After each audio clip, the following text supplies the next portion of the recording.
Hello everyone. Today we start गर्भशोष और उपविष्टक। ये शारीर स्थान में जो अगला पार्ट है उसके बारे में बात करेंगे। चरक क्या कहते हैं? आहारम आपनोति यदा न गर्भशोषम समाप्नोति परिश्रुतिम वा तम स्त्री प्रसूते सुचिरेण गर्भपुष्टो यदा वर्ष गणय अपि स्यात्। सुश्रुत कहते वात विपन्न एवं गर्भशोष सा मातो कुक्षि न पूर्यति मंद स्पंदते च। अष्टांग संग्रह जब उन्मार्गगामी वायु गर्भ के रसवाही स्रोतस को सुखा देता है तो वह गर्भ वात रोगी एवं हीन हो जाता है तथा बहुत वर्षों तक उदर में फैलता है। अष्टांग हृदय वायु के कारण गर्भशोष होने का उल्लेख किया है। भेल कहते हैं जब वायु योनिगत शुक्र का हरण कर लेती है एवं स्त्री को शुद्ध आर्तव के समन्वय से गर्भधारण हो जाता है तब यदि रक्तस्राव होता है तो गर्भ का नाश हो जाता है, उसे वातोदर कहते हैं। भाव प्रकाश एवं योग रत्नाकर वात से गर्भ शुष्क होने के कारण उदर का पूर्ण नहीं करता। गर्भो वातेन समशुष्को न उदरम पूरयति। सेकंड वन इज उपविष्टक चरक। चरक शरीर में 8वें अध्याय में 25वां श्लोक है। क्या कहते हैं? पुनः उष्ण तीक्ष्ण उपयोग गर्भिण्या महती संजात सारे गर्भे पुष्प दर्शनम स्यात् अन्यो वा योनिस्राव तस्या गर्भो वृद्धिम न प्राप्नोति निसृत्वात् स कालम अवतिष्ठते अतिमात्रम श्रुत उपविष्टक इत्याह चक्षते। सुश्रुत कहते उपविष्टक का वर्णन उन्होंने किया ही नहीं। अष्टांग संग्रह में उपविष्टक एवं उपशुष्क नागोदर दोनों के सामान्य कारणों का उल्लेख किया। जिस स्त्री के गर्भ में जात सार होने के बाद भी परित्याज्य आहार विहार न छोड़ने के कारण योनि से स्राव होता है, जिससे प्रकोपित हुआ वात पित्त व कफ को लेकर गर्भ की रसवहा नाड़ी का प्रतिपीड़न करता है। उस नाड़ी के दोष के कारण गर्भ में तृण पत्र से प्रतिच्छदम कुल्या के सदृश गर्भ की रसवहा नाड़ी में रस के असम्यक वहन के कारण गर्भ वृद्धि को न प्राप्त होता हुआ उपविष्टक या उपशुष्क हो जाया करता है। उपविष्टक का लक्षण क्या है? कहता है गर्भवती स्त्री को थोड़ा थोड़ा परंतु निरंतर रक्तस्राव होता है। वह गर्भ अपने प्राप्त परिणाम से न घटता हुआ सफूर्ण करता है, कुक्षि का वर्धन नहीं होता, उसे उपविष्टक गर्भ कहते हैं। अष्टांग हृदय में संजात सारे महती गर्भे योनि अति स्रवात शब्द इसके लिए आया है। नागोदर और उपशुष्क चरक कहते हैं। चरक शारीर 8/26 नंबर श्लोक में उपवास वर्त कर्म प्राय पुनः कद आहाराय स्नेह देवेशिण्य वात प्रकोपणो अनायासेव मनाया गर्भो वृद्धि न प्राप्नोति कालम अवतिष्ठते अतिमात्रम अस्पंदनश्च भवति। सुश्रुत कहते हैं वायु से पीड़ित शुक्र व शोणित जीवात्मा की अवक्रांति होने के बाद उदर का आधमान कर देती है। वह कदाचित अपने आप शांत हो जाने नैगमेश अपहत कराता है तथा कभी प्रलीयमान होने पर नागोदर कहलाता है। जब गर्भवती स्त्री में आर्तव प्रतिमास या प्रतिदिन अधिक मात्रा में आर्तव स्रवित होता रहता है तब प्रहीयमान अथवा प्रमाण में होता हुआ गर्भ बहुत देर से थोड़ा थोड़ा स्पंदन करता है। चिरात किंचित स्पंदते। कुक्षि की वृद्धि भी होती है तब उसे उपशुष्क या नागोदर कहा जाता है। अष्टांग हृदय में शोक उपवास रुक्षादि अथवा यो अन्यति स्रवात वाते क्रुधे कृशः शुष्ये द्रभौ नागोदरम तुतम। लीन गर्भ के लिए क्या कहा है चरक ने? यस्या पुनः गर्भ प्रसुप्तो न स्पंदते ताम। सुश्रुत कहते हैं वात उपद्रव गृहीत्वात् स्रोत साम लियते गर्भ सोवती कालम अवतिष्ठत मानो व्यापद्यते। अष्टांग संग्रह कहते यस्य पुनः वातो उपसृष्टत्वात् स्रोतसी लियते गर्भ प्रसुप्तो न स्पंदते तम लीनम मित्याहु। अष्टांग हृदय कहते हैं कुष्ठो अन्यथा वर्ष गणेन कृच्छ जायते नैव। नेक्स्ट गर्भाशय। सुश्रुत कहते गर्भ अस्पंदन अनुन्नत। गर्भ वृद्धि गर्भो जठर अभिवृद्धि स्वेदम च वातोदर। अष्टांग संग्रह कहते कभी कभी गर्भ के समान उदर को बढ़ाने वाला उदर हो जाता, जो वात शामक चिकित्सा करने पर शांत हो जाया करता है। भूत हत्या नैगमेश। चरक एवं वाग्भट ने भूत हत्या गर्भ का पृथक उल्लेख किया। सुश्रुत भाव प्रकाश योग रत्नाकर ने नागोदर के साथ ही नैगमेश या नेगहत का वर्णन किया। काश्यप ने रक्त गुल्म के भेदन के बाद गर्भ के अदृश्यमान होने की स्थिति को दिव्य गर्भ या परिप्लुत गर्भ माना। चरक सुश्रुत प्रथम मास में अनुपसंस्कृत क्षीर देंगे स्त्री को, द्वितीय मास में क्षीर और मधुर औषध, तृतीय मास में क्षीर घृत और मधु। यहाँ पे प्रथम द्वितीय तृतीय मास में गर्भवती स्त्री को मधुर शीतल द्रव प्राय आहार आचार्य सुश्रुत ने बोला है। चौथे मास में क्षीर और नवनीत के लिए बोला है आचार्य चरक ने। आचार्य सुश्रुत चतुर्थ मास में गर्भवती स्त्री को क्षीर नवनीत हृद भोजन जो हृदय के लिए प्रिय हो और जांगल मांस के सेवन के लिए बोला। पंचम मास में चरक कहते क्षीर और घृत का पान करवाएं। आचार्य सुश्रुत कहते क्षीर और सर्पी दें।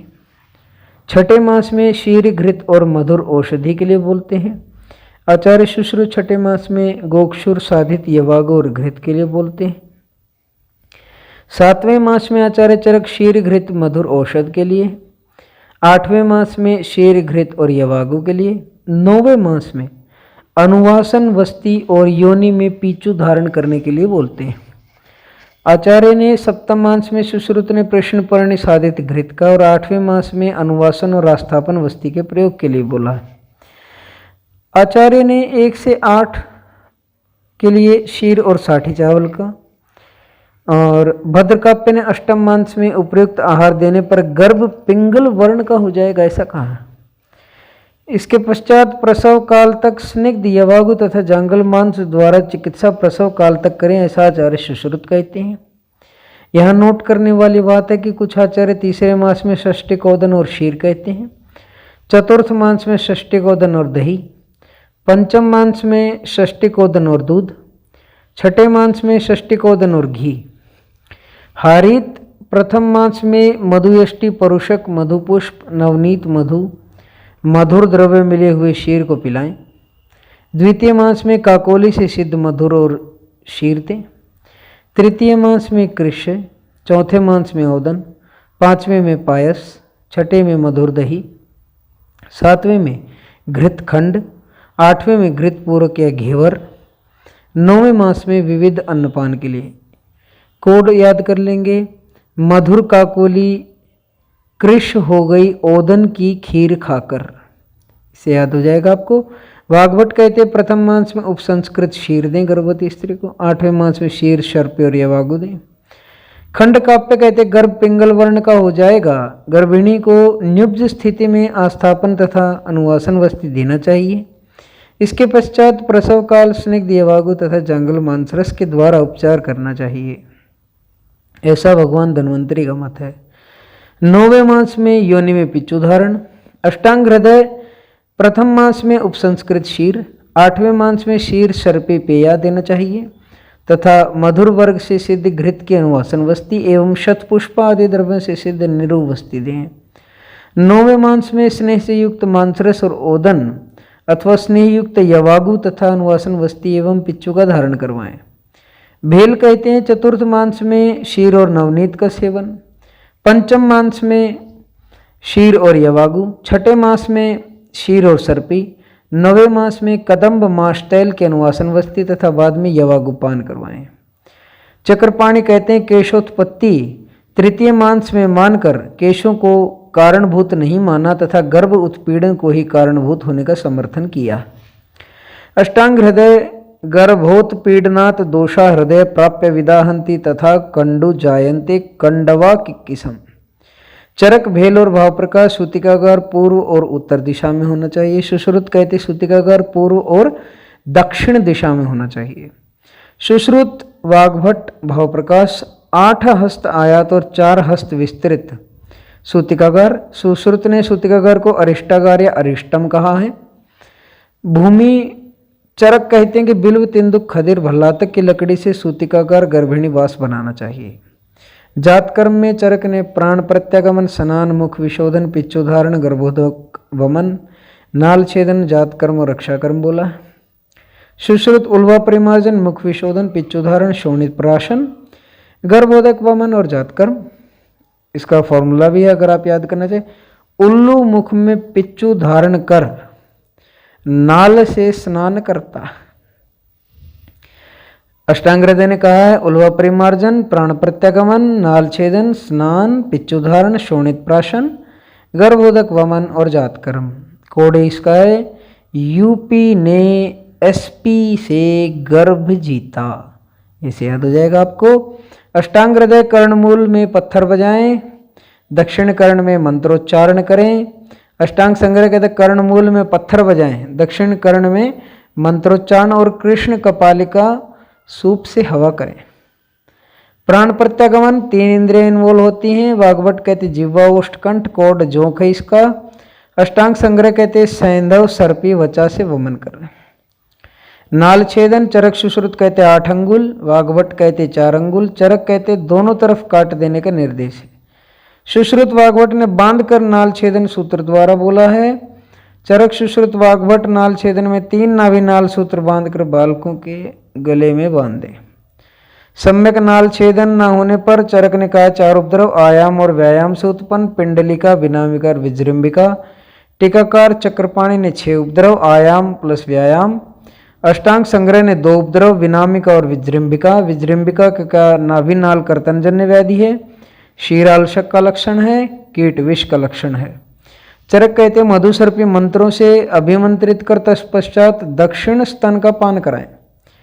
सुश्रुत कहते प्रथम दिन अन्न मिश्रित मधुसर्पी टीडीएस निकाल, और दूसरे दिन लक्ष्मणा सिद्ध सर्पी, तीसरे दिन लक्ष्मणा सिद्ध सर्पी, चतुर्थ दिन पाणितल मात्र में मधुसर्पी और तत्पश्चात दुग्धपान के लिए कहता है।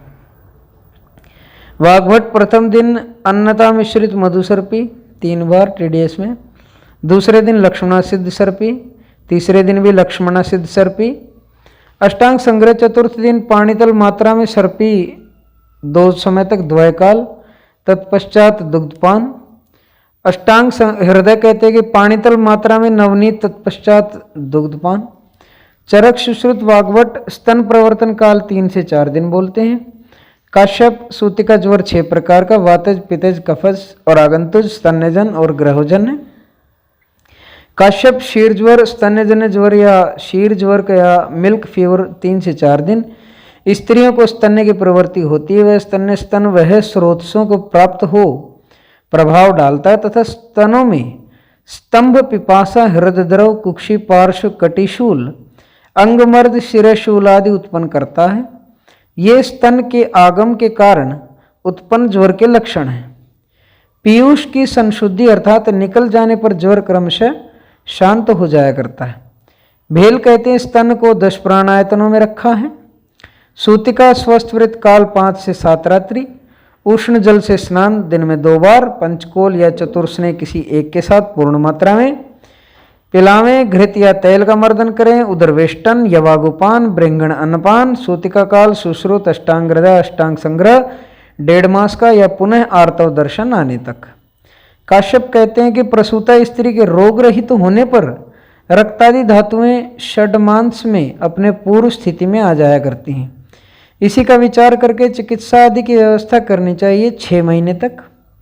भाव प्रकाश और योग रत्नाकर प्रसूता स्त्री 1.5 मास के बाद पुनः आर्तव दर्शन के बाद सूतिका नाम से रहित हो जाती है, ऐसा धन्वंतरी का मत है। उपद्रवों के समाप्त हो जाने पर तथा दोषों के शांत हो जाने पर स्त्री 4 मास के पश्चात उपयुक्त परिहारों का त्याग करते हैं। भाव प्रकाश और योग रत्नाकर सूतिका काल का 4 मास मानते हैं। काश्यप, भाव प्रकाश और योग रत्नाकर ने सूतिका की विशिष्ट पथ्यावस्था 1 मास के लिए वर्णित, परंतु यह वर्णन सूतिका का विशिष्ट पथ्य का बोधक है। सुश्रुत वाग्भट मूढ़गर्भ शल्यहरण के पश्चात 4 मास तक पथ्य व्यवस्था करने का निर्देश दिया। मॉडर्न ने 6 to 8 वीक्स बोला है।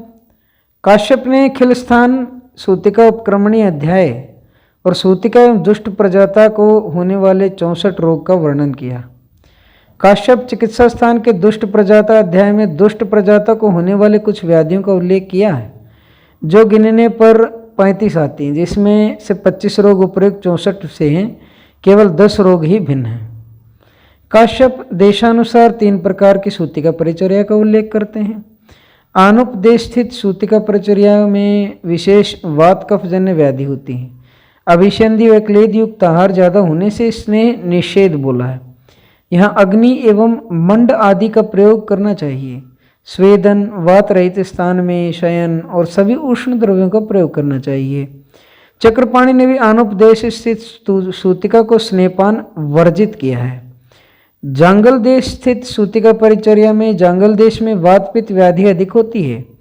यहाँ स्नेह सातम्य होने के कारण सद्य प्रसूता को स्नेह आदि से उपचार करना चाहिए।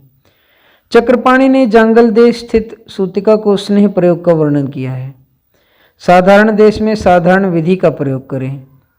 विदेशी यात्रियों के लिए विदेशी एवं मलेच्छ जाति के लोग इस अवस्था में रक्त, मांस, निरु तथा कंद मूल फल आदि का प्रयोग करते हैं।